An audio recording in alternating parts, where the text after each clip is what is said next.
Hi. ఒక వ్యూవరు చేపలు లేకుండా చేపల పులుసు అడిగారు.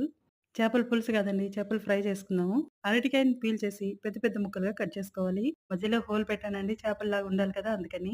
వాటర్‌లో సాల్ట్ వేసుకొని 2 మినిట్స్ ఈ ముక్కలను ఉడికించి తీసి పక్కన పెట్టుకోవాలి. మసాలా కారం కోసం కొబ్బరి, కారము, పసుపు, సాల్ట్, తెల్లబాయలు వేసుకొని దంచుకోవాలి. అరటికాయలని ఎక్కువసేపు ఉడికించొద్దండి. మెత్తగా అయిపోతాయి. దంచుకునేటప్పుడు 2 రెబ్బల కరివేపాకు కూడా వేసుకొని దంచుకుంటే గుమగుమలాడుతూ ఉంటుంది. ఈ మసాలా కారంలో కొబ్బరి నూనె వేసుకొని కలుపుకోవాలండి.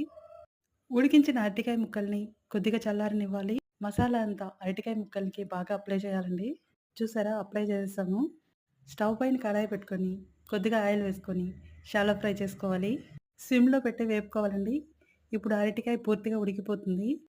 రెండు వైపులా తిప్పుకుంటూ సిమ్‌లో పెట్టుకొని ఎర్రగా వేపుకోవాలి.